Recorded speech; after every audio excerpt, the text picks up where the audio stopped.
Uh, Good day, everyone. I hope everyone is having a good time. Uh, Thank you for all those who have been supporting and even reaching me out through the comments.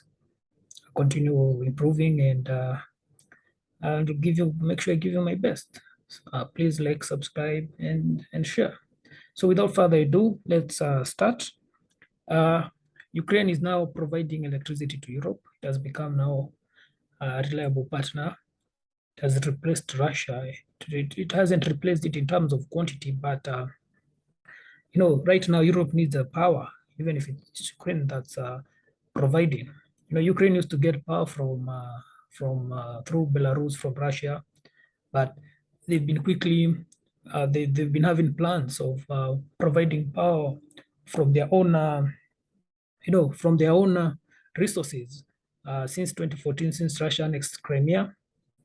This year they started testing in February how they would operate without being in the grid, but because of the war, um, the aim was to get off Russian grid in two years to 3 years, but because of the war, they quickly accelerated it, and now they are off Russian grid. They are working with American energy companies and American State Departments.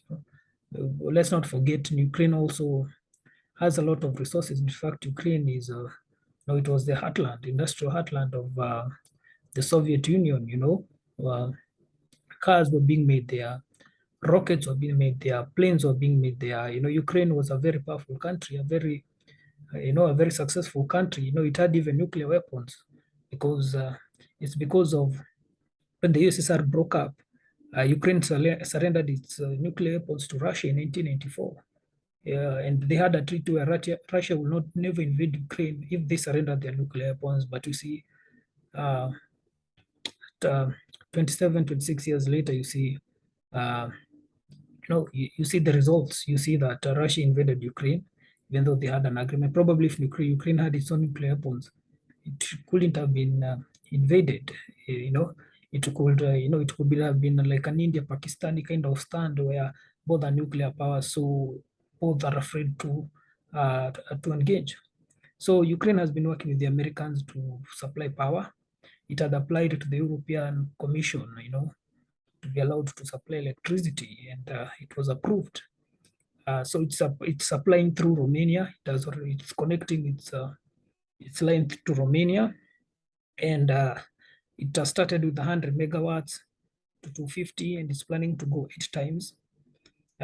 Through Ukraine exporting electricity, it plans to make 1.5 billion euros by the end of the year. So this is good money, foreign exchange, especially in a time of war.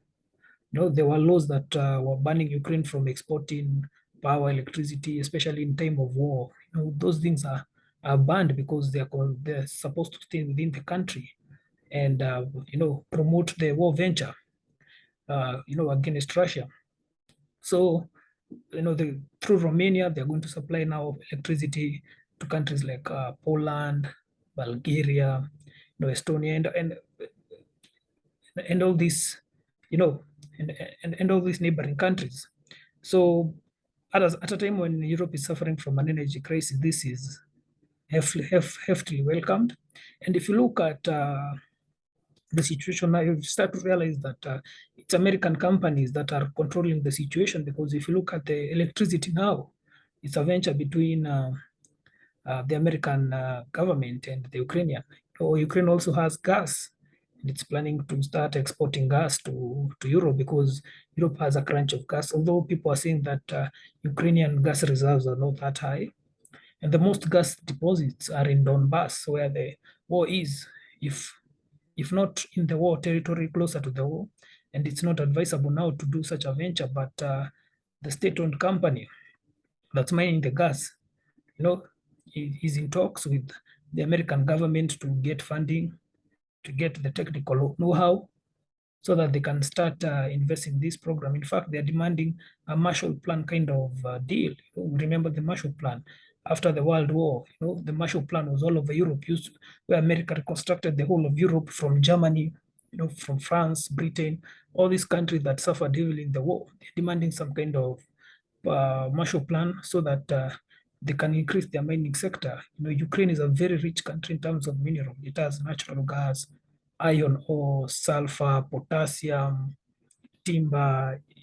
It's another Congo. It has so much resources. And that they are saying that Ukraine will need 500 billion to $1 trillion for a full reconstruction of the country, if it is ever was to reconstruct. So in future, I think because I have a feeling that the war will not it won't stay forever. I feel that there will be a Marshall Plan, because if you look at how America is very involved now in the government of Ukraine. You can see that Secretary Blinken was there the other day. America has sent the most aid to Ukraine in terms of military, in terms of in terms of weapons. Congress approved a $40 billion deal. Blinken was the other day. You know, give them $2 billion in terms of aid. Congress approved 40 billion. And even before Blinken was there, before Congress had approved, America had already given them another $15 billion. So you see that the American government is heavily involved in how Ukraine runs its business, and even how Ukraine will emerge later. Because even if you look at the push for Europe to be militaristic and to invest in armament and this new arms race that we are going, it's America that's pushing it to be like this, because America is the power behind it. If Russia was only dealing with Europe, probably it could have had a chance. But America is the armor. There might be 20, 30 heads of dragon, but let's be honest, it's only one head that counts. That's the American head. So there might be Britain, Germany, all these countries, but it's only the American. That's why even the European countries feel the strength, to push or talk against Russia. Macron had tried, an European army, but his dreams of having an European army seems to have been quashed, because when you look at how things have transpired, the whole of European Union now is under the umbrella of America, under the nuclear umbrella, the military umbrella, the economic umbrella. So even the hopes of Europe, because Macron was pushing for Europe to have its own foreign policy, not rely on America. When like America coughs, the whole world sneezes, or Europe sneezes.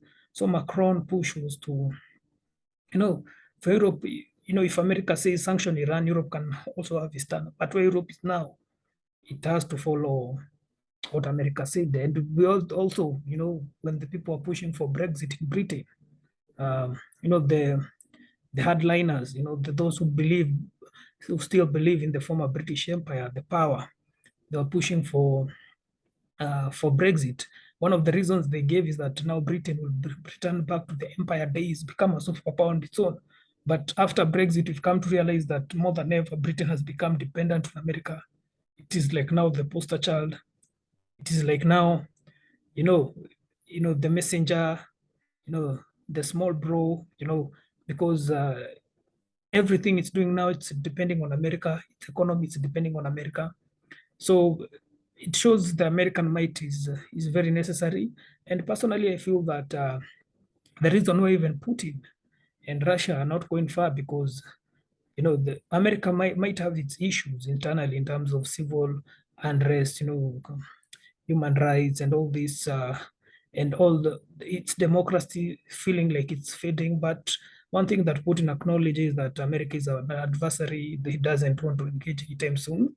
And that's why you see that him and China are becoming BFFs, because they understand, even China understand, even though China is very powerful, it understands that it cannot underestimate the American might, the American resource and capabilities.